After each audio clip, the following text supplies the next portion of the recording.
Livro de Melquisedeque, a história de Salem, capítulo 11.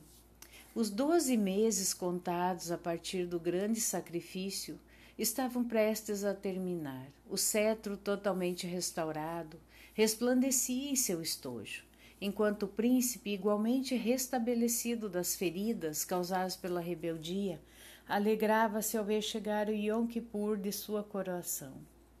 Enquanto isso, ele compunha lindas canções que expressavam o seu amor por Salem. Naqueles 12 meses, a cidade da paz tornara-se mais bela, sendo adornada qual noiva para o grandioso dia da coroação.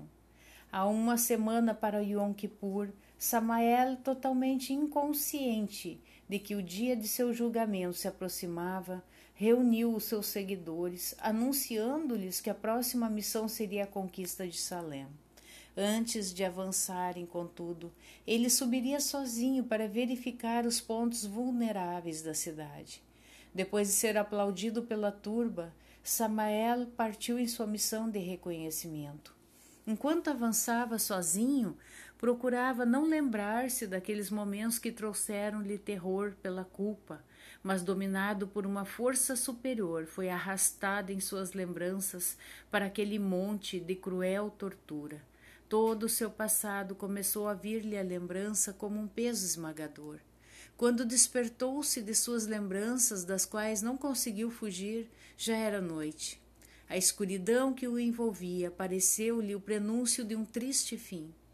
Esse desânimo, contudo, procurou bani-lo com a lembrança do exército que o esperava, pronto para cumprir as suas ordens na conquista de Salem, onde não haveria lembranças daquele pergaminho. O alvorecer o alcançou próximo de Salem. Ao avistar o Monte das Oliveiras, veio-lhe à lembrança a última vez que o transpôs, deixando para trás a cidade vencida. Quantas noites haviam passado desde então? Ele perdera a noção do tempo, não sabendo que justamente 12 meses haviam se passado. Não podia imaginar que raiava naquela manhã o Yom Kippur, o dia de seu julgamento. Ao chegar ao topo do Monte das Oliveiras naquela manhã, Samael surpreendeu-se ao ver que a cidade tornara-se mais bonita que outrora. Toda ela estava adornada de ramos e flores, como uma donzela à espera de seu noivo. Contudo, Salem estava abandonada, não havendo nenhum sinal de vida em todas as suas mansões. Isto fez concluir que os golpes que haviam aniquilado o príncipe e o cetro trouxeram como consequência todo aquele abandono.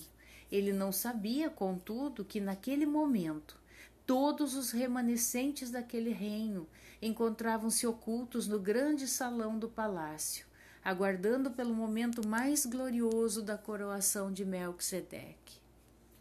Imaginando-se exaltado sobre o trono abandonado, tendo a seus pés os exércitos vitoriosos, o rebelde penetrou na cidade, dirigindo-se apressadamente ao palácio.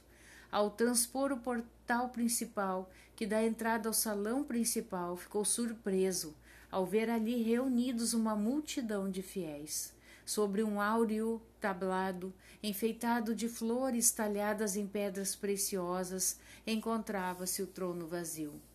Na base do trono estava o pergaminho das leis, uma coroa de ouro cheia de pedras preciosas e o estojo que deixara vazio naquela noite de traição.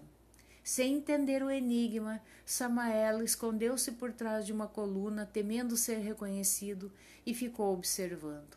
Os súditos, com a expressão de feliz expectativa, olhavam para o trono vazio. Onde encontravam eles motivo para toda essa alegria, se haviam perdido o seu rei juntamente com o cetro?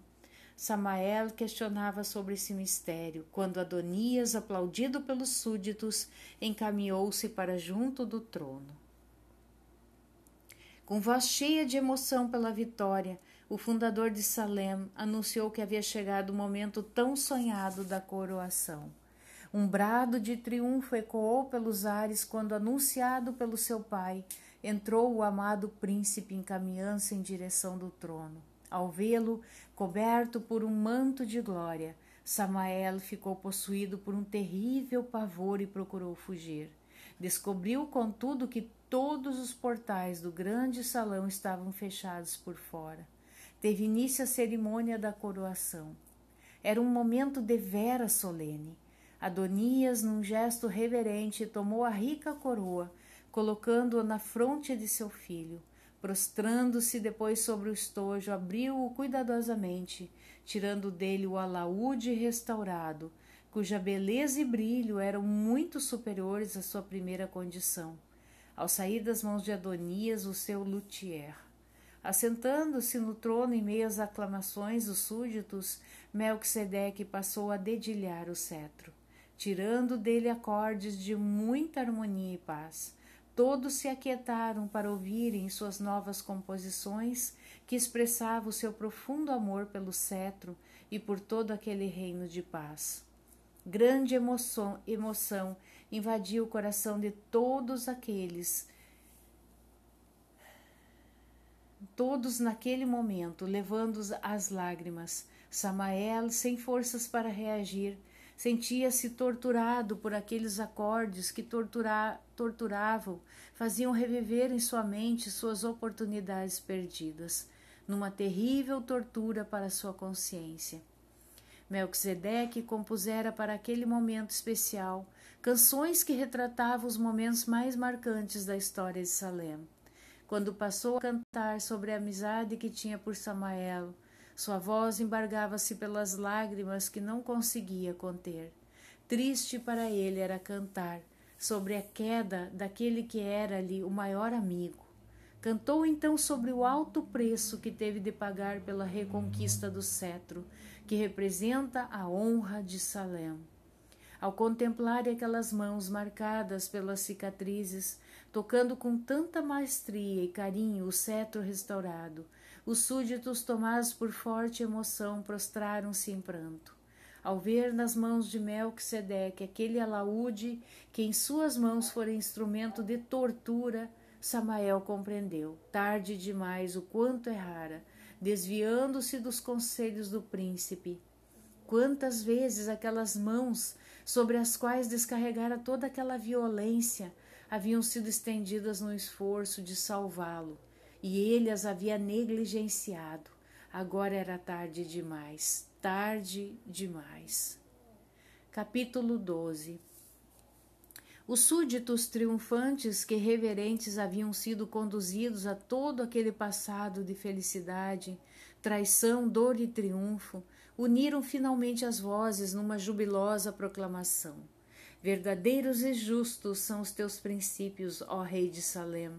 Digno és de reinar em glória e majestade entre os louvores de teus fiéis, porque em teu sacrifício nos livraste das ameaças das trevas, fazendo renascer em nosso coração a alegria do alvorecer.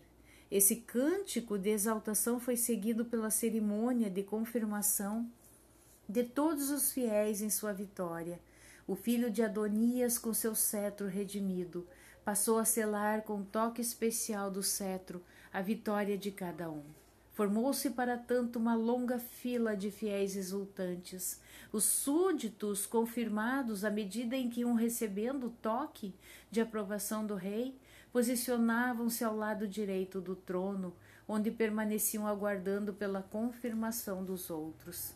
Os olhares que, iluminados de alegria, haviam acompanhado o selamento dos últimos justos, pousaram sobre a figura estranha de Samael, que, dominado por uma força irresistível, encaminhava-se cabisbaixo em direção do trono.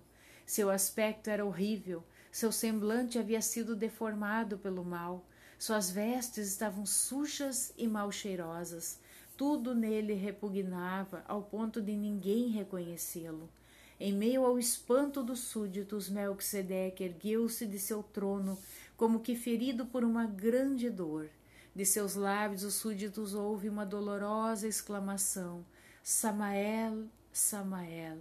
A figura deplorável daquele que fora tão belo encheu a todos de tristeza e começaram a prantear. Eles lamentavam por saber que o destino de Samael e de todos aqueles que o seguiram poderia ter sido muito diferente se eles houvessem atendido aos rogos de amor de Adonias e de seu filho. Não era o plano do rei e o sonho de Melquisedeque tê-lo como guardião do pergaminho, sendo o segundo em honra naquele reino?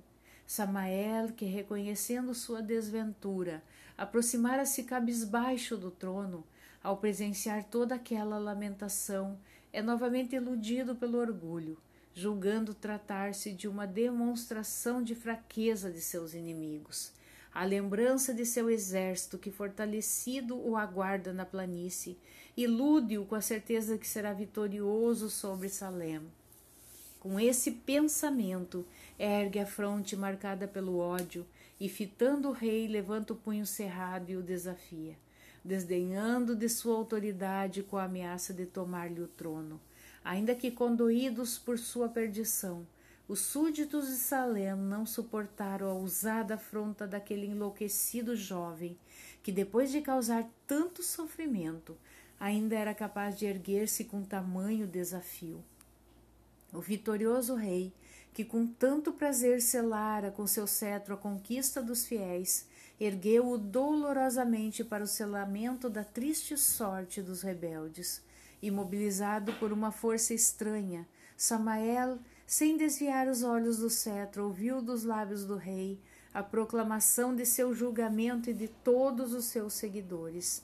Prisioneiros de uma força invisível, ficariam retidos em suas cavernas por 6 anos, sendo depois visitados pelo fogo do juízo, que os destruiria juntamente com as cidades que a eles se aliaram.